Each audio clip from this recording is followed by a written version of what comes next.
Since some of you ndio mnaniambia what to talk about, let me talk about this one. Juu mmekuwa wengi mnauliza this question.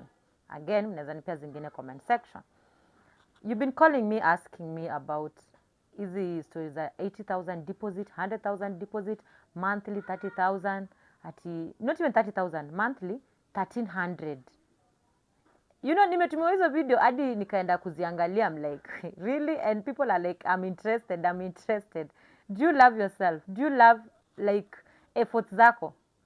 Hiyo muda wote umekuwa ukifanya kazi, ukisave, unaenda mahali mtu anasema 80,000 deposit, 100,000 deposit, monthly 1,300, na anakupatia 60 month. Not even 60, 30, 36, na bado kwa hapo unasema I'm interested. Now, ukiona any person anasema hivyo online, run away. Don't even comment. Kuja comment kwa yangu, nipatie like, nipatie follow, na share this video. So, 80,000 people and 100,000 people, they might be real people, but wanataka yani tu kukutrap. But hiyo si pesa unawezaenda upewe gari nayo.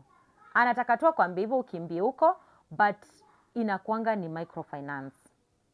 Au ni watu microfinance. Asha calculate 80% or 20% of what you are supposed to deposit niyo 80,000 or 100,000. Na hizi gari mzemze za sijui za 300,000, 400,000. Juu wanajua, most of you guys mko na njaa ya kudrive. So, mnaendanga hizo gari cheap. So, that is where they target.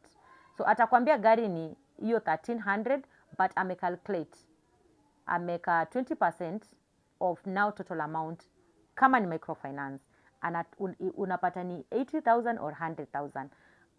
Upeleke hiyo pesa, but ukienda hapo ndio nakwambia ukweli. So, because you can't come back, or maybe you'll be interested, wanakupeleka microfinance. Hapo sasa ndio problems zinaanzia. Hiyo ni number 1. 2, inaweza kuwa tu ni scam. Atakwambia hivyo, then akwambie, ebu ujui gari ni hot cake, inaweza enda anytime, tupatie 10% deposit. Wewe huyo utoe 10% deposit, maybe ni, au itishangi pesa mingi, 5,000, 6,000, na hivyo ndio pesa zako zimeenda. Unaweza enda hata uone gari. So, next topic nitawaambia how. These people hawatakangi mastori mingi. By the way, if you call them and waulize, is it true? Do what? Hizo. They don't like stories. Another thing, kitu nafaa ujue. Unafaa ujue nani anakuzia gari. I've been going through those videos. Hata watu wenye advertise wanakuzia hiyo gari. The way dressing code, venye wanakaa, and you're just there thinking umepata deal. Even the dressing code. Yes, cons wanavanga.